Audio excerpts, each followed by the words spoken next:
भद्रं कर्णेभिः शृणुयाम देवा भद्रं पश्येमाक्षभिर्यजत्राः स्थिरैरङ्गैस्तुष्टुवागुंसस्तनोभिर्यशेम देवहितं जदायुः स्वस्ति न इन्द्रो वृद्धश्रवाः स्वस्ति नः पूषा विश्ववेदाः स्वस्ति नस्तारक्षो अरिष्टनेमिः स्वस्ति न बृहस्पतिर्दधातु ॐ शान्तिः शान्तिः शान्तिः।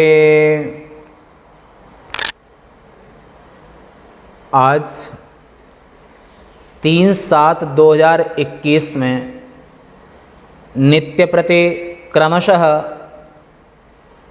महाकाल वनांतर्गत भारत देश में मध्य प्रदेश में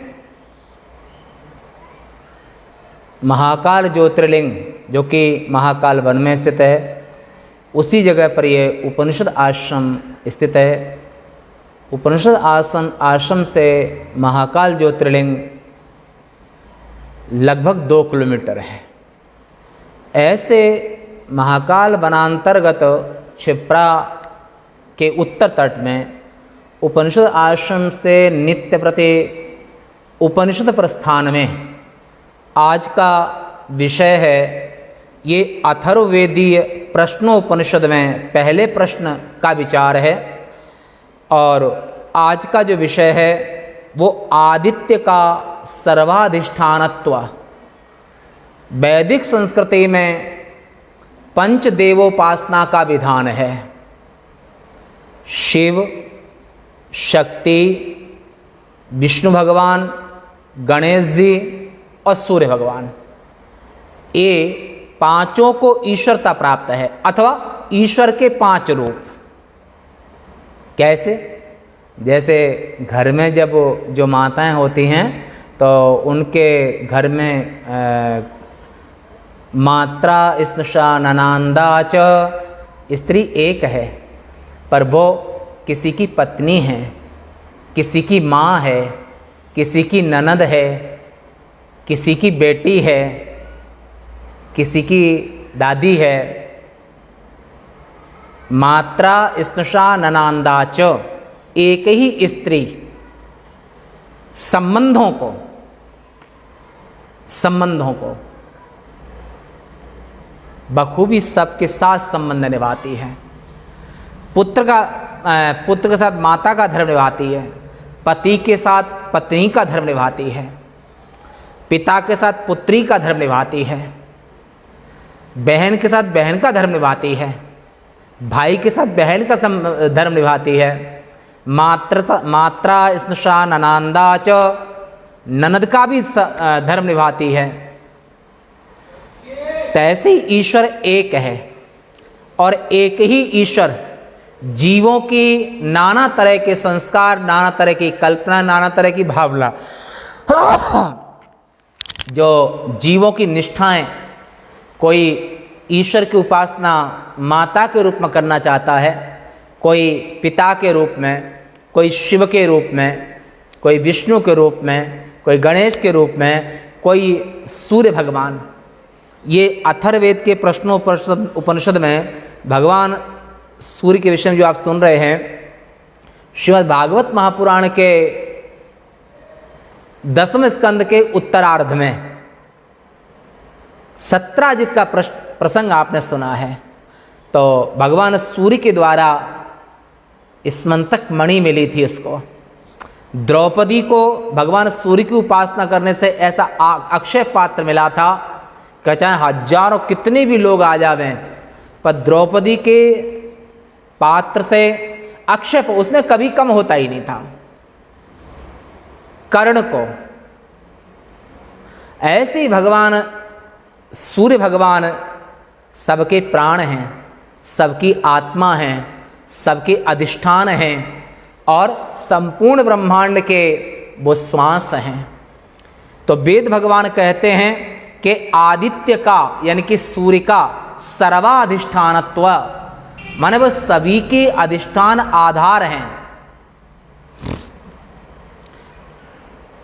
आगे मंत्र में पंचपादं पितरं द्वादशाकृतिं दिव आहु परे अर्धे पुरीषिणम् अथ इमे अन्य उपरे विचक्षणं सप्तचक्रे षड आहो अर्पितमिते। ये जो भगवान भुवन भास्कर का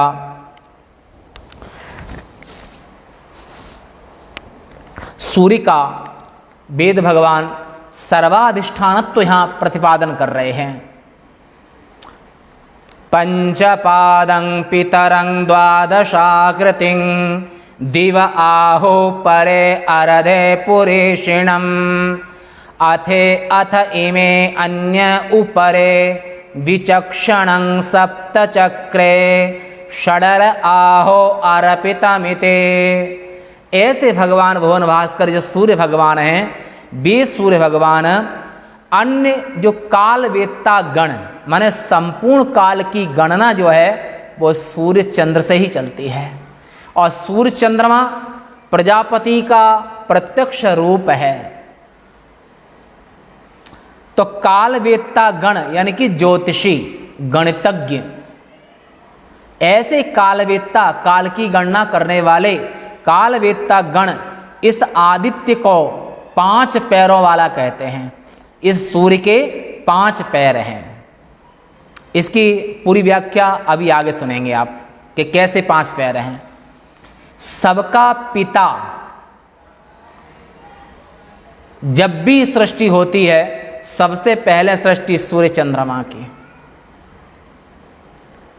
सबका पिता 12 आकृतियों वाला, सूर्य भगवान की 12 आकृतियां हैं, 12 राशियां। पुरीषी, पुरीषी माने जल वाला। अगर सूर्य भगवान न हो तो वर्षा कैसे होगी? जब गर्मी ही नहीं होगी तो बाष्पीकरण कहां से होगा? जब तो सूर्य भगवान है पूरे वर्ष में बाष्पीकरण करके सृष्टि से पानी को लेते हैं। और जब बरसात का समय आता है तो उस समय पर, बरसात के समय पर ये सूर्य भगवान सबको, पूरी पृथ्वी को सनाथ कर देते हैं। राजा हर किसी से कर लेता है थोड़ा थोड़ा। और जब कभी महामारी बीमारी, जैसे अभी आपने मोदी ने घोषणा की कोरोना के लिए, उसके लिए जब भी प्रजा पर और नागरिकों पर कोई बड़ी आपत्ति आती है, चाहे रोड है, पुल है, ट्रेन है, बड़े बड़े जो कार्य हैं, वो राजा वहाँ पर खर्चा भी करता है। प्रजा से कर लेता है तो खर्चा भी करता है। तो जो सूर्य के जल शोषण से किसी को कोई परेशानी नहीं होती है, ऐसे ही राजा जो जल लेता है, राजा जो कर लेता है और उसमें भी वो किसी का नुकसान नहीं करता है, थोड़ा थोड़ा लेकर के। और जब समय आता है, समय जब आया तो सभी पूरी पब्लिक के लिए वो लाखों करोड़ों अरबों में खर्चा भी करता है। तो ऐसे जो पुरीषी, पुरीषी माने जल वाला, द्युलोक के परार्ध में स्थित, द्यु माने स्वर्ग के ऊपर भी, अंतरिक्ष के ऊपर भी, परार्ध में स्थित बतलाते हैं। तथा ये अन्य लोगों से जो दूसरे गणतज्ञ हैं वो ऐसे सूर्य को सर्वज्ञ, भगवान भुवन भास्कर को सर्वज्ञ, और उस आदित्य को ही 7 चक्र वाला, 7 चक्र और 6 अरे वाले। जैसे साइकिल होती है तो साइकिल या गाड़ी मोटरसाइकिल, तो मोटरसाइकिल के पहिए में कुछ अरे लगी होती हैं, किसी 5, किसी ऐसे किस्म का, साइकिल में भी अरे होती हैं। ऐसे ही यहाँ पर जो चक्र चल रहा है काल चक्र, तो यहाँ पर 6 अरे वाले में ही इस जगत को अर्पित बतलाते हैं। यानी कि संवत्सर में सूर्य में ही संपूर्ण संसार ओतप्रोत है और सूर्य भगवान सबके अधिष्ठान है।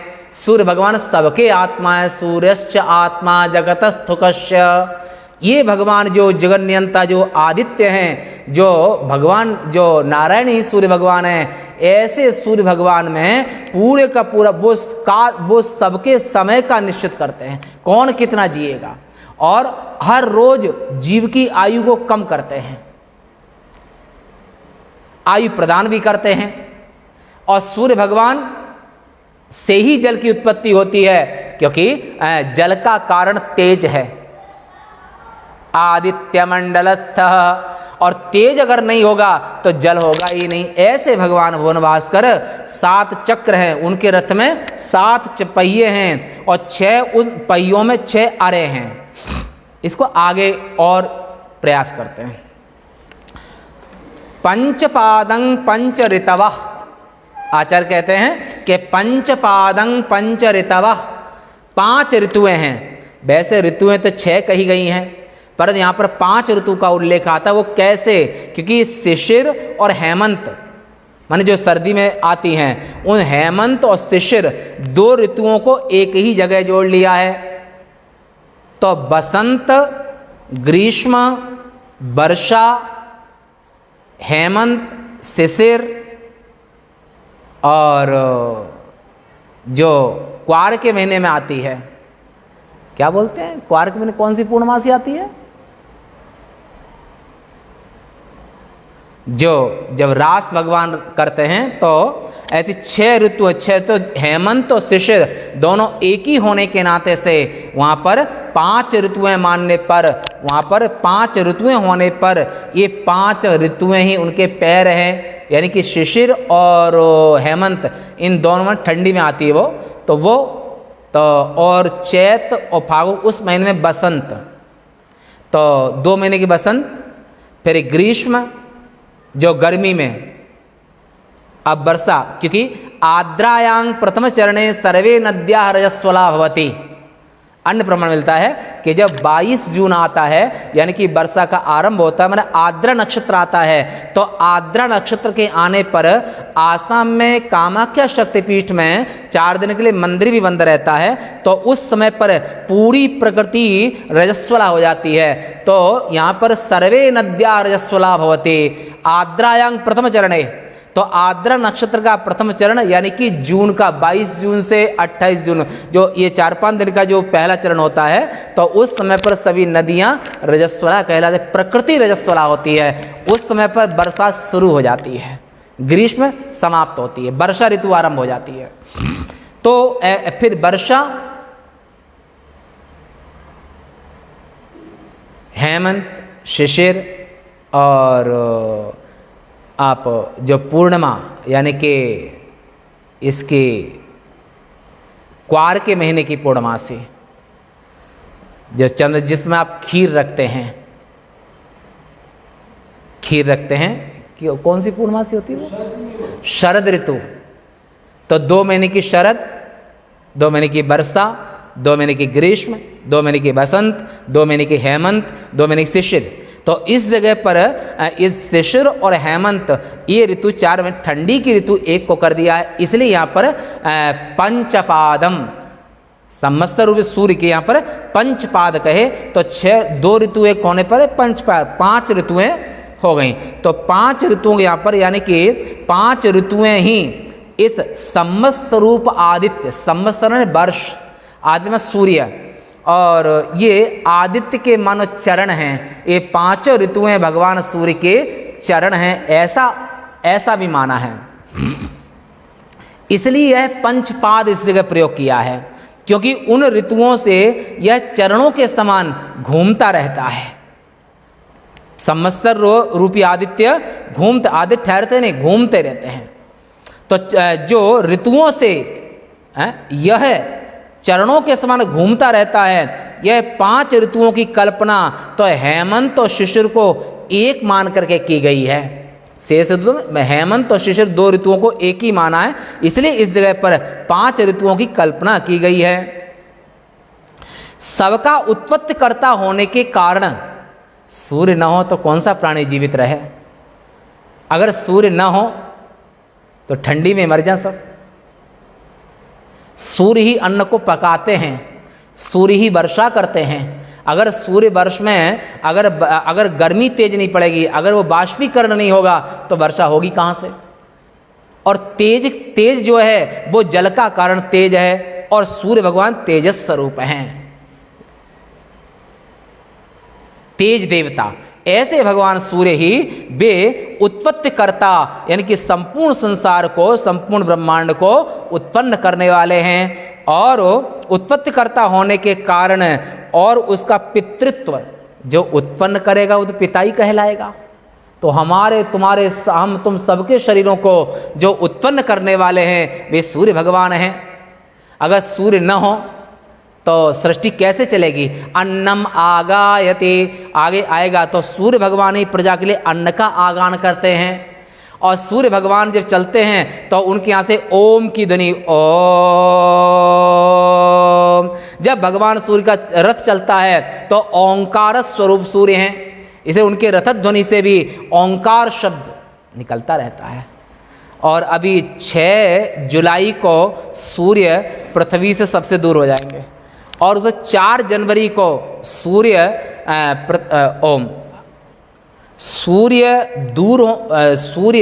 पृथ्वी से पास भी होते हैं, दूर भी होते हैं।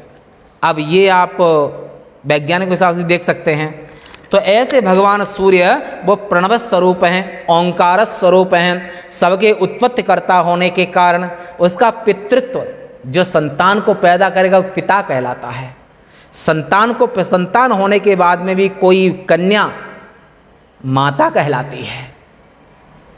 तो ऐसे भगवान सूर्य ने संपूर्ण सृष्टि को किया, और संपूर्ण सृष्टि के पिता भगवान सूर्य हैं, भगवान आदित्य हैं, वे सबके पिता हैं।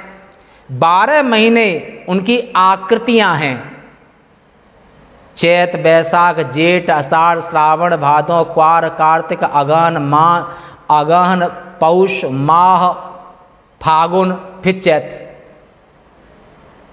और माघ के महीने में सूर्य मकर के होते हैं, चैत के महीने में सूर्य मेष के होते हैं, और क्वार के महीने में सूर्य कन्या के होते हैं, कन्या राशि में होते हैं। सावन में सूर्य सिंह राशि में होते हैं। और ऐसे सूर्य 1 महीना तक एक राशि में रहते हैं। ये भगवान 12 महीने उनके संवत्सर माने वर्ष के, ये 12 महीने में सूर्य एक महीना एक राशि पर रहते हैं। ये 12 उनकी आदित्य की आकृतियां हैं, अवयव या आकार हैं, ऐसा भी कह सकते हैं। और 12 महीनों द्वारा उसका अवयवीकरण माने विभाग, सूर्य तो एक हैं पर 12 महीना 12 राशियां, और 12 राशियों में एक महीना तक, एक राशि में 1 महीना तक सूर्य रहते हैं। ये सूर्य में विभाजन माने राशियों के कारण, महीने के कारण, है ना, उनका अवयवीकरण यानी कि विभाग, अवयव माने अंग, उनका विभाग, यानी कि अभी मकर के सूर्य हैं, मेष के सूर्य हैं, कन्या के सूर्य हैं और सिंह के सूर्य, ऐसे उनमें अवयवीकरण विभाग किया जाता है। इसलिए उसे द्वादशाकृति माने 12 आकृति वाला सूर्य को कहा जाता है। तथा वह द्युलोक यानी कि अंतरिक्ष, पृथ्वी की सीमा, पृथ्वी जहाँ से पूरी हो, पृथ्वी से ऊपर का जो खालीपन है, पृथ्वी के ऊपर का जो भाग है उसे अंतरिक्ष कहते हैं, पोलापन, खालीपन। और ऐसे अंतरिक्ष में सभी नवग्रह अंतरिक्ष में ही भ्रमण करते हैं। और पृथ्वी सूर्य के कभी पास आती है, कभी दूर जाती है। और पृथ्वी लगभग 52 करोड़ कुछ लाख, 52 करोड़ कुछ लाख कुछ हजार वर्ष दूरी पर अभी, और वहाँ पर जो 4 जनवरी या 2 जनवरी अंतर होता है, वहाँ पर वहाँ सूर्य पृथ्वी के पास में आते हैं, यानी कि लगभग 47 करोड़ कुछ लाख किलोमीटर। तो उसमें सूर्य, सर्दी में सूर्य पास में आते हैं पृथ्वी के, और गर्मी में सूर्य पृथ्वी से दूर हो जाते हैं। जब सूर्य दूर, अब ये क्रम ये आप आज के पेपर दैनिक भास्कर में आज आप इसको पढ़ भी सकते हैं आज की डेट में, आज के दैनिक भास्कर में आज की डेट सूर्य का और पृथ्वी की दूरी आप पढ़ भी सकते हैं, आज सुंदर लेख दिया। तो ऐसे इसलिए उसे द्वादशाकृति कहा है, तथा वह द्युलोक यानी कि अंतरिक्ष से परे, पृथ्वी के ऊपर का जो पोल भाग है आकाश है, और उसे अंतरिक्ष कहते हैं। अंतरिक्ष में सूर्य, चंद्रमा, नक्षत्र, तारे, लोक, इन सभी उसमें अंतरिक्ष में रहते हैं। तो ऐसे अंतरिक्ष से भी परे ऊपर है सूर्य, और ऊपर के स्थान रूप तीसरे स्वर्ग में, यानी कि पृथ्वी से दूसरा लोक अंतरिक्ष, और अंतरिक्ष की सीमा जहाँ खत्म होती है वो वहां पर स्वर्ग लोक। तो ऐसे स्वर्ग लोक में स्थित पुरीषी, पुरीषी माने पुरीषवान अर्थात जलवाला, ऐसा कालज्ञ पुरुष कहते हैं भाष्यकार। ये आप भाष्य की हिंदी सुन रहे हैं, और हमारा ऐसा प्रयास है कि उपनिषद प्रस्थान में आचार्य शंकराचार्य जो 2500 वर्ष पहले आज जो शिवावतार आदि शंकराचार्य जी ने जो भाष्य किया है, उस भाष्य को हिंदी में कन्वर्ट करके और साधकों के लिए, भगवान के भक्तों के लिए है, क्योंकि नहीं ज्ञान ऐसा प्रयास करते हैं कि सभी को लाभ हो, और इसमें शंकराचार्य जी के भाष्य को केंद्रित करके ही आप मूल श्रुति की व्याख्या हमसे श्रवण करते हैं। आदि शंकराचार्य जी के भाष्य के अनुसार आप व्याख्या श्रवण करते हैं, तथा ये अन्य कालवेत्ता पुरुष उसी को विचक्षण, निपुण यानी कि सर्वज्ञ बतलाते हैं। सूर्य भगवान को सर्वज्ञ कहते हैं, निपुण कहते हैं। सप्त अश्वरूप, सूर्य भगवान के रथ में 7 घोड़े जुड़े हुए हैं, तो सप्त अश्वरूप 7 चक्र, 7 चक्र हैं उनके रथ में। षड ऋतु, 6 ऋतुएं हैं यहां पर, पुनः सुन लीजिए, बसंत, ग्रीष्म, वर्षा, शरद, हेमंत, शिशिर, ये प्रकार 6 ऋतुएं हैं। तो ऐसे 6 ऋतु रूपी आरे, जैसे पहिए में वो छड़ लगी, पहिए के अंदर जो होता है ना रिंग में, तो यहां पर ऐसे षड ऋतुपी ऋतु माने उनके पहियों की 6 ऋतुएं उनकी अरे हैं, जैसे साइकिल में लगी होती है ना, और मोटरसाइकिल में 6 अरों वाले उस निरंतर गतिशील भगवान सूर्य का चक्र कभी बंद नहीं होता है, रुकते नहीं है वो। तो निरंतर गतिशील, सृष्टि के आरंभ से जब तक महाप्रलय होगा तब तक सूर्य भगवान का जो रथ है वो चलता ही रहता है, वो कभी रुकते नहीं है। तो वे गतिशील कालात्मा, सभी के काल भी हैं। आज का दिन उदय, सूर्य के उदय का नाम दिन है, और सूर्य की अनुपस्थिति का नाम रात है। ऐसे भगवान है, एक एक दिन रात से जीवों की आयु भी क्षीण करते, जीवों की आयु की भी गणना इसी से होती है। तो ऐसे गतिशील कालात्मा में ही रथ की नाभि में अरों के समान इस संपूर्ण जगत संसार ऐसे ही उस सम्मत स्वरूप सूर्य में वो कल्पित है। सूर्य अधिष्ठान है और उनमें पूरा का पूरा ब्रह्मांड कल्पित है। चाहे पंचपाद और द्वादश आकृति वाला हो, अथवा 7 चक्र और 6 अरों वाला हो, सभी प्रकार से चंद्रमा और सूर्य, चंद्रमा और सूर्य रूप से भी काल स्वरूप संवत्सर, सूर्य चंद्रमा दोनों प्रजापति के रूप में हैं, और दोनों ही सृष्टि के आरंभ से, और सृष्टि की, इनके बिना सृष्टि की कल्पना भी नहीं कर सकते हो। तो ऐसे जो काल स्वरूप सूर्य और चंद्रमा, ये काल स्वरूप संवत्सरात्मक जो प्रजापति ही जगत का कारण है, ऐसे प्रजापति सूर्य ही, और प्रजापति ही सूर्य चंद्रमा के रूप में भी प्रजापति हैं। जैसे लोक में आप देखा होगा, पुत्रश्च मे आत्मा, बेटी हो या बेटा हो, पिता ही पुत्र पुत्री के रूप में, माता ही पुत्र पुत्री के रूप में, ऐसे ही जो हिरण्यगर्भाख्य देव माने प्रजापति ही सूर्य चंद्रमा के रूप में संपूर्ण सृष्टि का संचालन करते हैं। संपूर्ण सृष्टि के अधिष्ठान प्रजापति ही हैं। आज यहीं तक शेष वार्ता, कल इसके बाद में कल पुनः मिलेंगे। ओम।